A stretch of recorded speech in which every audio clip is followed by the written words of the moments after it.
DEDK academy एक free educational channel है जिसका उद्देश्य ऐसे लोगों की सहायता करना है जिनके पास समय या संसाधनों की कमी है, लेकिन जो पढ़ना चाहते हैं और अपने दम पर आगे बढ़ना चाहते हैं। हम ऐसे छात्रों को एक ऐसा मंच प्रदान करना चाहते हैं जहां सभी लोग अपनी पढ़ाई पूरी कर सकें, सशक्त बने और जीवन में आगे बढ़कर समाज को और बेहतर बना सकें। यही हमारी इस राष्ट्र देवता के प्रति सच्ची श्रद्धांजलि है।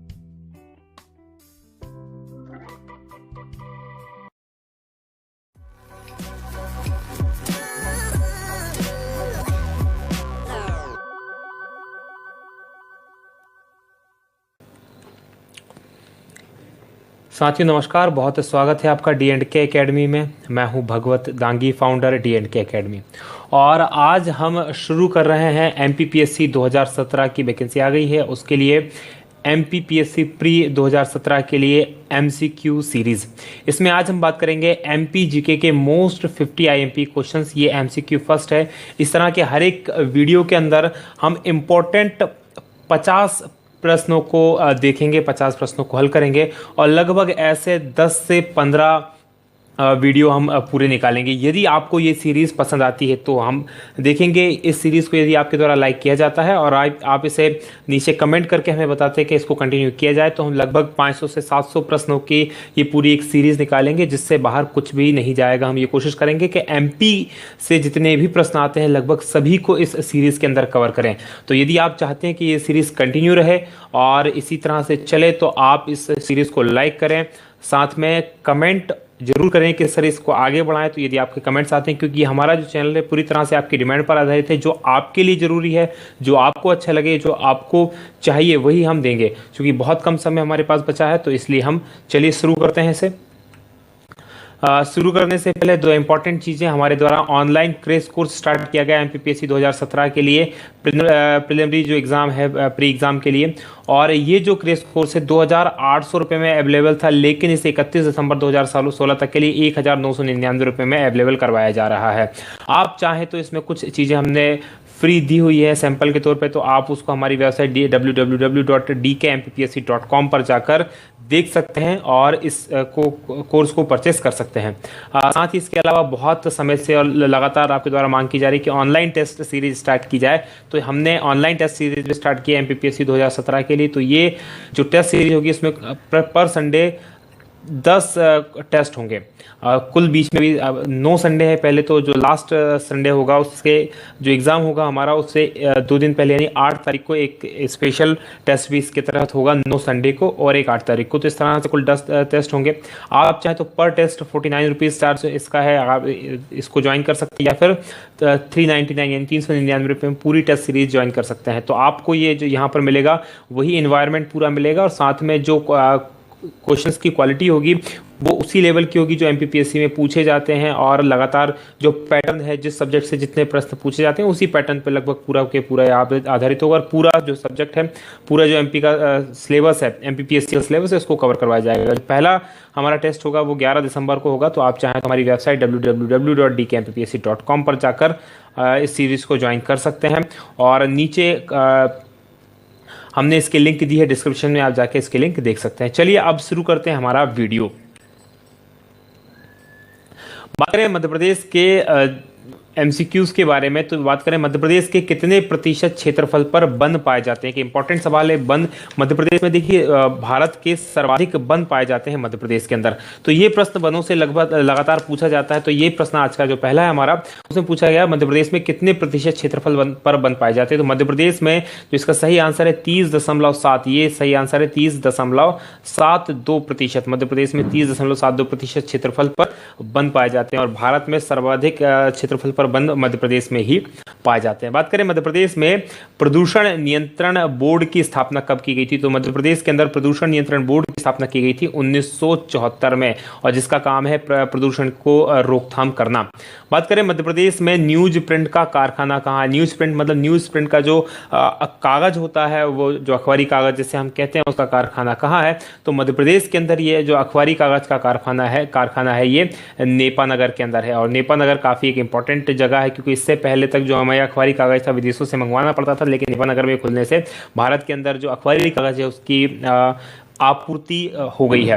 बात करें चौथे प्रश्न की, तो वह क्रिस्टल आईटी पार्क कहाँ बनाया गया। देखिए, क्रिस्टल आईटी पार्क या इस तरह से संबंधित काफी सारे पार्क पूछे जाते हैं मध्य प्रदेश की विभिन्न परीक्षाओं में लगातार। तो क्रिस्टल आईटी पार्क जो बनाया गया है इंदौर के अंदर बनाया गया, और बेसिकली ये बनाया गया आईटी यानी कि इंफॉर्मेशन टेक्नोलॉजी के लिए।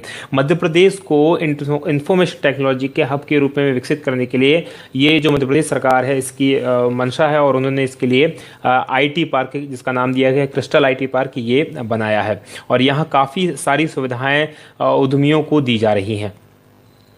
बात करें अगली, तो पांचवा क्वेश्चन है झांसी की रानी किसकी रचना। झांसी की रानी एक महत्वपूर्ण रचना है, और आप सभी ने सुनी होगी ये खूब लड़ी मर्दानी वह तो झांसी वाली रानी थी। तो ये सुभद्रा कुमारी चौहान जो कवयित्री हैं, बहुत महान हिंदी की कवयित्रियों में जिनकी गिनती होती है, तो उनकी रचना है झांसी की रानी। बात करें इंदौर संभाग में कितने जिले हैं, तो एक इंपॉर्टेंट सवाल है। इंदौर संभाग मध्य प्रदेश के अंदर 10 संभाग है, 10 संभाग में इंदौर एक संभाग है। इंदौर संभाग के अंदर कुल 8 जिले हैं, और जो 8 जिले इंदौर संभाग के अंदर है, एक तो इंदौर आपको पता ही है, इंदौर तो है ही सही। इंदौर के अलावा जो इसके अंदर जिले शामिल है, धार है, धार के बाद झाबुआ, झाबुआ और अलीराजपुर दोनों शामिल हैं, और साथ में बड़वानी, खरगोन, खंडवा, ये इसके अंदर पूरे जो हैं ये जिले शामिल हैं। बात करें मध्य प्रदेश का प्रमुख कोयला क्षेत्र कौन सा है, तो मध्य प्रदेश का जो प्रमुख कोयला क्षेत्र है इसके अंदर 2 नाम आपको दिखाई दे रहे हैं, तो एक इसमें सिंगरौली भी है और सीधी भी है। तो मध्य प्रदेश का जो कोयला क्षेत्र है प्रमुख सीधी है। देखिए, मान लो एक सिंगरौली के अंदर ताप विद्युत केंद्र है, लेकिन जो सीधी है उसके अंदर सर्वाधिक कोयला पाया जाता है। बात करें मध्य प्रदेश में घड़ी बनाने के कारखाने की, तो मध्य प्रदेश के अंदर जो घड़ी बनाने का कारखाना है वो बैतूल के अंदर है। बैतूल के अंदर है मध्य प्रदेश में घड़ी बनाने का एकमात्र कारखाना। बात करें इंदिरा गांधी राष्ट्रीय मानव संग्रहालय कहाँ स्थित है। इंदिरा गांधी राष्ट्रीय मानव संग्रहालय एक इम्पॉर्टेंट मानव संग्रहालय है, और ये जो मानव संग्रहालय है ये भोपाल के अंदर स्थित है। भोपाल में यदि आपने देखा हो तो वन विहार के ऊपर स्थित है, बहुत ही शानदार तरीके से इसको बनाया गया है। यदि आपने नहीं देखा तो इस पर एक बार जरूर आप जाकर विजिट करें।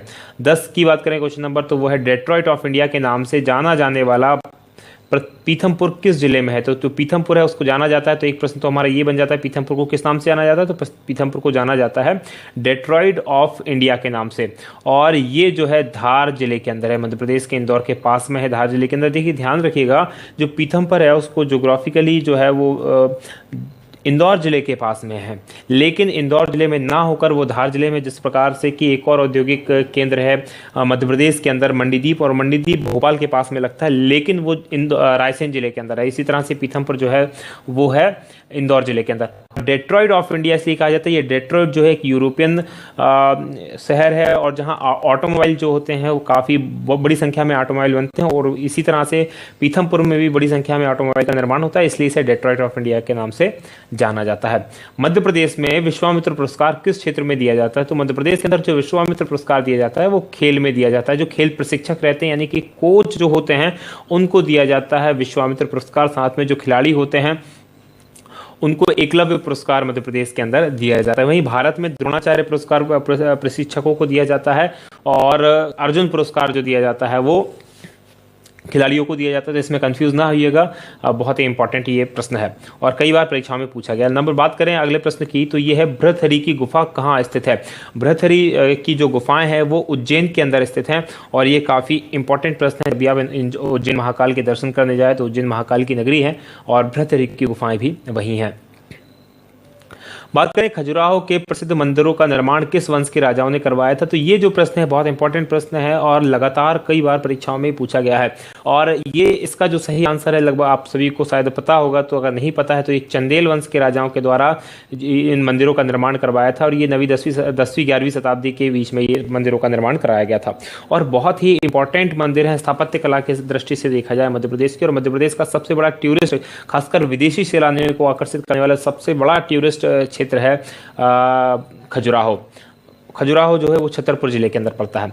बात करें ताम्र पाषाणिक संस्कृति से संबद्ध स्थल कायथा, कायथा एक संबद्ध जो स्थल है वो ताम्र पाषाणिक संस्कृति से संबंधित है, तो वो किस जिले के अंदर है, तो कायथा जो है उज्जैन जिले के अंदर है, मध्य प्रदेश के उज्जैन जिले में। और ताम्र पाषाणिक मतलब जब लोगों ने तांबे का यूज करना सीखा था धातु के रूप में, तो वो जो समय था, वो जो संस्कृति थी तो उससे संबंधित ये क्षेत्र रहा है।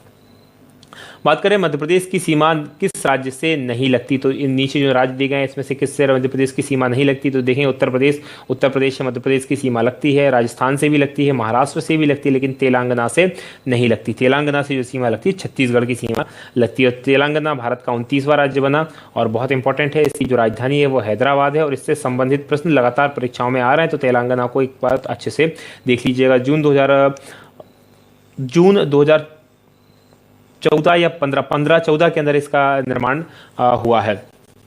बात करें भूवैज्ञानिक दृष्टि से मध्य प्रदेश का भाग है, भूवैज्ञानिक दृष्टि से मतलब जो पृथ्वी का भूगर्भिक इतिहास है उसकी दृष्टि से देखें तो मध्य प्रदेश जो भाग है वो है गोंडवाना लैंड का। ये गोंडवाना लैंड आखिर क्या है, तो इसको थोड़ा सा मैं समझाने की कोशिश करता हूँ।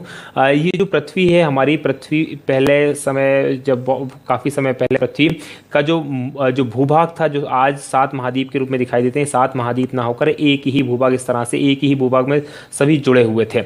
और एक समय आया जब ये बीच में से टूटे, तो बीच में से टूटने के बाद ऊपर का जो था वो अंकारा लैंड कहलाया और नीचे का जो भूभाग था वो गोंडवाना लैंड कहलाया। तो मध्य प्रदेश जो है और पूरा के पूरा जो भारत है वो इसी गोंडवाना लैंड का हिस्सा है, जो अफ्रीका के साथ जुड़ा हुआ था, अफ्रीका मेडागास्कर के साथ जुड़ा हुआ था, और वो धीरे धीरे ऊपर किया है और टेरेस सागर जो था वहां आकर रशियन प्लेट से टकराया और फिर उसके बाद उत्पत्ति हुई हिमालय पर्वत की। तो ये मुख्य गोंडवाना लैंड का हिस्सा है। कई बार जो है मध्य प्रदेश में कहा जाता है कि मध्य प्रदेश को गोंडवाना लैंड क्यों कहा जाता है, तो कई लोग कहते हैं, कई किताबों में मैंने पढ़ा कि मध्य प्रदेश को गोंडवाना लैंड इसलिए कहा जाता है कि मध्य प्रदेश में गोंड राजाओं का राज था। ये बिल्कुल गलत है। मध्य प्रदेश को गोंडवाना लैंड इसलिए नहीं कहा जाता, बल्कि जो भूवैज्ञानिक दृष्टि से पृथ्वी का जो भूगर्भिक इतिहास है उसके कारण मध्य प्रदेश को गोंडवाना लैंड कहा जाता है, क्योंकि जो मुख्य द्वीप था, बड़ा जो महाद्वीप था, वो 2 भागों में टूटा था, अंकारा लैंड और गोंडवाना लैंड। चलिए बात करते हैं कपास की कृषि के लिए कौन सी मिट्टी जो है उपयुक्त होती है। कपास को सफ़ेद सोना के नाम से भी जाना जाता है और मध्य प्रदेश का जो निमाड़ क्षेत्र है उसके अंदर कपास की खेती मुख्य रूप से होती है। तो कपास के लिए जो मुख्य रूप से उपयुक्त मिट्टी है वो काली मिट्टी जो है कपास के लिए बहुत ही उपयुक्त मानी जाती है। बात करें पाताल पानी जलप्रपात किस नदी पर बना है, तो बहुत इंपॉर्टेंट जलप्रपात है पाताल पानी जलप्रपात और ये चंबल नदी पर बना है, इंदौर के पास में। अभी आपको अगर ध्यान है तो थोड़े दिन पहले 2 या 3-4 साल पहले इसमें कुछ इंजीनियरिंग छात्रों के बहने की भी खबर आई थी, क्योंकि एकदम से पानी छोड़ दिया गया था तो उससे वो बह गए थे। तो ये एक दर्दनाक घटना यहाँ हुई थी। तो पाताल पानी बहुत इंपॉर्टेंट जगह है, इंदौर के पास में है और काफ़ी शानदार नज़ारा यहाँ से बनता है। बात करें विश्वा, तो राष्ट्रीय कृषि बीमा योजना कब प्रारंभ की गई थी, तो राष्ट्रीय कृषि बीमा योजना जो प्रारंभ की गई थी 1999 से 2000 के वर्ष में ये प्रारंभ की गई थी और बहुत ही इंपॉर्टेंट है राष्ट्रीय कृषि बीमा योजना। बात करें मध्य प्रदेश का सबसे बड़ा अभ्यारण्य कौन सा है, तो मध्य प्रदेश का जो सबसे बड़ा अभ्यारण्य है वो है नोरादेही। इसमें से बात करें राला मंडल की, तो राला मंडल जो इंदौर के अंदर मध्य प्रदेश का सबसे छोटा अभ्यारण्य, सबसे बड़ा नहीं है। नोरादेही जो है मध्य प्रदेश का सबसे बड़ा अभ्यारण्य है और ये जो अभ्यारण्य है सागर, दमोह और नरसिंहपुर 3 जिलों में फैला हुआ है। बात करें सागर, दमोह और नरसिंहपुर, ये 3 जिलों के अंदर ये फैला हुआ है, ये वाला जो है नोरादेही। चलिए बात करते हैं 21वां प्रश्न नंबर जो है मध्य प्रदेश के सर्प उद्यान कहाँ है, तो मध्य प्रदेश का जो सर्प उद्यान है वो भोपाल के अंदर है। ब्रेडरी जाति किसकी जाति है, ये ब्रेडरी जो है बारहसिंगा की जाति है। बारहसिंगा बहुत इंपॉर्टेंट प्रजाति है ब्रेडरी, जो ये मध्य प्रदेश के अंदर मात्र कान्हा किसली नेशनल पार्क के अंदर पाई जाती है और भारत के अंदर भी सिर्फ यहीं पाई जाती है, कान्हा नेशनल पार्क में पाई जाती है, उसके अलावा कहीं भी नहीं पाई जाती। तो बहुत ही इंपॉर्टेंट प्रजाति है जो ब्रेडरी प्रजाति है बारहसिंगा की। बात करते हैं सिंधिया वंश की स्थापना किसने की थी। देखिए एक बहुत इंपॉर्टेंट प्रश्न है, सिंधिया वंश की स्थापना किसने की थी, तो सिंधिया वंश की जो स्थापना की थी वो रनोजी सिंधिया के द्वारा की गई थी, रनोजी सिंधिया के द्वारा की गई थी। और कई बार अब आपने देखे होगा कई बुक्स में दिया तो महादजी सिंधिया के द्वारा भी दिया रहता है कि महादजी सिंधिया ने सिंधिया वंश की स्थापना की थी। हालांकि महादजी सिंधिया जो थे वो इन्हीं के उत्तराधिकारी थे रनोजी सिंधिया के और काफ़ी प्रतापी राजा थे, लेकिन जो स्थापना की थी वो रनोजी सिंधिया के द्वारा की थी। हाँ, मध्य प्रदेश का अगर कहा जाए, मध्य प्रदेश के अंदर जो पानीपत का तीसरा युद्ध हुआ था उसके बाद जो एकमात्र व्यक्ति जो बचे थे सिंधिया परिवार से वो यही थे और इन्होंने फिर मध्य प्रदेश के अंदर सिंधिया वंश की स्थापना की थी मध्य प्रदेश के अंदर, लेकिन जो रणोजी सिंधिया थे वो इसके वास्तविक संस्थापक थे। बात करें चंद्रशेखर आज़ाद का जन्म किस जिले में हुआ, तो चंद्रशेखर आज़ाद का जन्म जो है इसके अंदर झाबुआ जिले के अंदर हुआ था। झाबुआ जिले का भाभरा गांव जो था वहां पर इसका मध्य प्रदेश चंद्रशेखर आज़ाद जी का जन्म हुआ था। और आजकल इसे चंद्रशेखर आज़ाद ग्राम बना दिया गया है। और अब ये जो भाभरा गांव है ये पड़ता है अलीराजपुर जिले के अंदर, वर्तमान में ये अलीराजपुर जिले में है। बात करते हैं सीधी जिले का निर्माण कब किया गया था। सीधी जिला बहुत इंपॉर्टेंट जिला है जिसका निर्माण जो था किया गया था 2008 में सीधी जिले का निर्माण किया गया था। 26वें प्रश्न की बात करें तो मध्य प्रदेश का कौन सा क्षेत्र गोंडवाना कहलाता है, तो मध्य प्रदेश का जो मुख्य क्षेत्र जो गोंडवाना कहलाता है वो दक्षिण पूर्वी क्षेत्र है, वो मुख्य रूप से गोंडवाना क्षेत्र के रूप में जाना जाता है। बात करें 27 की तो बेसाल्ट चट्टान से कौन सी मिट्टी का निर्माण होता है, तो बेसाल्ट जो चट्टानें होती हैं उनसे काली मिट्टी का निर्माण होता है। बहुत इंपॉर्टेंट ये प्रश्न है। और जो मालवा का पठार है वो इन्हीं चट्टानों से और इसी प्रकार की मिट्टी से बना हुआ है। मंधार जलप्रपात किस नदी पर है, 28वें प्रश्न की बात करें तो जो मंधार जलप्रपात है वो है नर्मदा नदी पर खंडवा जिले के अंदर। मंधार जलप्रपात बहुत इंपॉर्टेंट एक जलप्रपात है जो कि खंडवा जिले में है। बात करते हैं अगले प्रश्न की, तो यह ज्वार की कृषि के लिए कौन सी मिट्टी सर्वाधिक उपयुक्त होती है। ज्वार की कृषि के लिए सर्वाधिक जो उपयुक्त मिट्टी होती है वो होती है मिश्रित मिट्टी। काली मिट्टी कपास के लिए बहुत फेमस मिट्टी है और मिश्रित मिट्टी है वो ज्वार के लिए सबसे ज़्यादा फेमस मिट्टी है।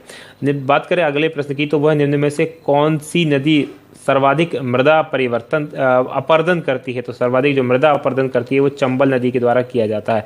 चंबल नदी के द्वारा खासकर मुरैना जिले के अंदर ये अपरदन सर्वाधिक किया जाता है और ये मुरैना जिला है वो मृदा अपरदन से सर्वाधिक ग्रसित है। और चंबल नदी के द्वारा जो मृदा अपरदन किया गया है उससे बहुत बड़े खड्डों का निर्माण हुआ है जिन्हें बीहड़ भी कहते हैं, जिनमें डाकू की समस्या इस क्षेत्र में फैली है। बात करें अगले प्रश्न की, तो मध्य प्रदेश का सबसे छोटा अभ्यारण्य, इसके बारे में पहले ही बात कर चुके हैं, ये राला मंडल इंदौर के अंदर मध्य प्रदेश का सबसे छोटा अभ्यारण्य। मध्य प्रदेश के किस क्षेत्र में टंगस्टन प्राप्त होता है। मध्य प्रदेश में टंगस्टन एक बहुत ही इंपॉर्टेंट खनिज है जो मध्य प्रदेश से प्राप्त होता है और इससे जो बल्ब होते हैं, बल्ब के फिलामेंट वगैरह का निर्माण होता है। तो ये जो टंगस्टन मध्य प्रदेश के अंदर प्राप्त होता है ये प्राप्त होता है ग्वालियर से, ग्वालियर क्षेत्र से या ग्वालियर जिले से टंगस्टन की प्राप्ति होती है।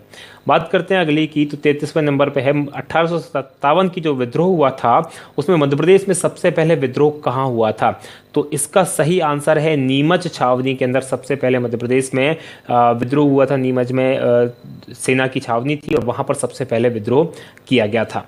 तानसेन मध्य प्रदेश के किस राजा के दरबार में थे। तानसेन जिनका जो बहुत महान गायक रहे हैं और जो अकबर के नवरत्नों में से एक थे, जो उससे पहले जो थे ये राजा रामचंद्र के दरबार में थे। राजा रामचंद्र रीवा के राजा थे या जिसे कहा जाए बघेलखंड के ये राजा थे, बघेलखंड के राजा थे और उनके दरबार में जो थे तानसेन साहब हुआ करते थे।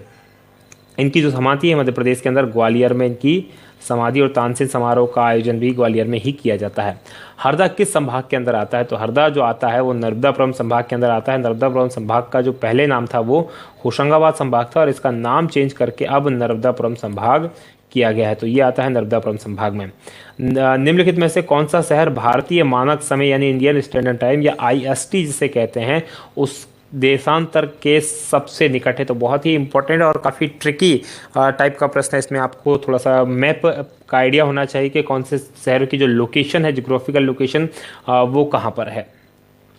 तो इसमें आप देखेंगे तो इंदौर जो है मध्य प्रदेश के पश्चिमी क्षेत्र में है, उज्जैन भी उसी के पास में है। अब यहाँ पर दो बचते हैं, सागर और होशंगाबाद, लेकिन जो सही आंसर है इसका वो है होशंगाबाद। होशंगाबाद जो है वो ज़्यादा पास में है IST के जो 82.5 डिग्री की जो पूर्वी देशांतर रेखा है उसके। निम्न में से किस मिट्टी में बालू की अधिकता होती है, मतलब ऐसी कौन सी मिट्टी होती है जिसमें बालू की अधिकता होती है, तो जो जलोढ़ मिट्टी होती है उसके अंदर बालू की अधिकता होती है। जलोढ़ मिट्टी वो मिट्टी होती है जो नदियों के द्वारा बहाकर लाई जाती है। ऐसी मिट्टी जो होती है उसे जलोढ़ मिट्टी कहते हैं, उसके अंदर बालू की मात्रा अधिक होती है।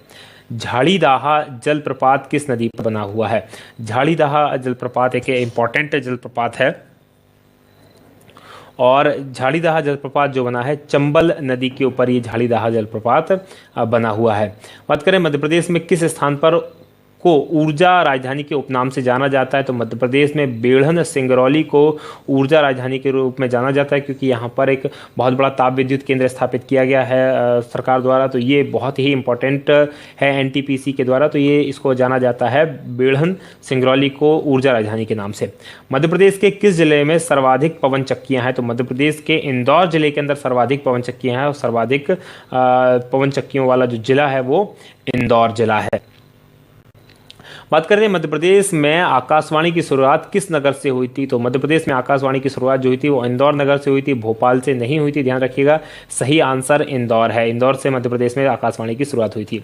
मध्य प्रदेश में डाक सेवा की शुरुआत किस नगर नहीं, यहाँ पर नहीं है, किस सन से हुई थी? यहाँ पर ईयर पूछा है, सन पूछा है। तो ये हुई थी जो इसकी शुरुआत हुई थी 1962 से इसकी शुरुआत मध्य प्रदेश के अंदर डाक सेवा की शुरुआत हुई थी। बात करें पेंच जल विद्युत परियोजना किन दो राज्यों की संयुक्त परियोजना है? तो जो पेंच जल विद्युत परियोजना है वो मध्य प्रदेश और महाराष्ट्र की संयुक्त जल परियोजना है, और इसके अंदर दोनों इसमें हिस्सेदार हैं। अमरकंटक ताप विद्युत गृह किस क्षेत्र में स्थित है? देखिए, अमरकंटक ताप विद्युत गृह है वो है अनूपपुर में स्थित है, और ये सोहागपुर क्षेत्र के अंदर स्थित है, क्योंकि यहाँ से सोहागपुर क्षेत्र से इसको कोयले की प्राप्ति होती है या कोयला प्राप्त होता है, जिससे बिजली का निर्माण होता है। तो ये है सोहागपुर क्षेत्र में। बात करें मालविकाग्निमित्रम किसकी रचना है? तो मालविकाग्निमित्रम जो रचना है वो कालिदास की रचना है, और कालिदास जो है चंद्रगुप्त द्वितीय के दरबारी कवि थे, या चंद्रगुप्त द्वितीय जिन्हें विक्रमादित्य के नाम से भी जाना जाता है, जिनकी उपाधि विक्रमादित्य थी, उज्जैन में जिनकी राजधानी थी। तो उनके 9 रत्नों में से एक थे कालिदास जी। तो इनकी रचना है मालविकाग्निमित्रम। मालती माधव की बात करें तो मालती माधव किसकी रचना है? तो ये मालती माधव जो रचना है भवभूति की रचना है। बहुत इंपॉर्टेंट रचना है मालती माधव भवभूति की। बात करें 47वें क्वेश्चन की, मध्य प्रदेश में कौन सी बोली नहीं बोली जाती? तो मध्य प्रदेश के अंदर जो बोली नहीं बोली जाती है वो कोरवी, क्योंकि गोंडी बोली जाती है, बुंदेलखंडी बोली जाती है, और मालवी तो बोली ही जाती है। तो कोरवी जो है जिसे खड़ी बोली के नाम से भी जाना जाता है, खासकर ये हरियाणा वाला जो क्षेत्र है वहाँ बोली जाती है ये बोली। मध्य प्रदेश के अंदर कोरवी बोली नहीं बोली जाती। सुरेती किस अंचल की लोक चित्रकला है? लोक चित्रकला जो सुरेती है बहुत ही इम्पॉर्टेंट है। ये सुरेती जो लोक चित्रकला है, और ये बुंदेलखंड अंचल की ये लोक चित्रकला है, बुंदेलखंड में फेमस है।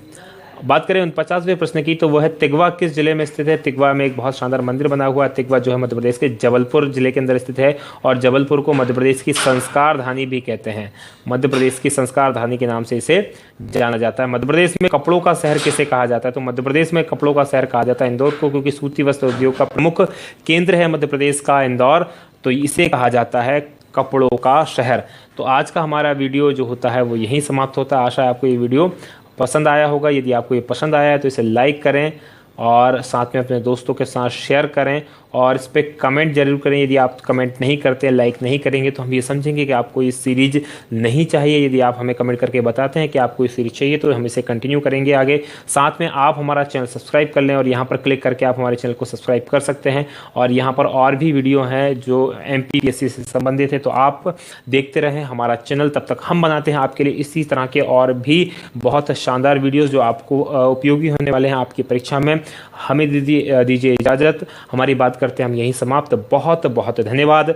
जय हिंद, जय भारत।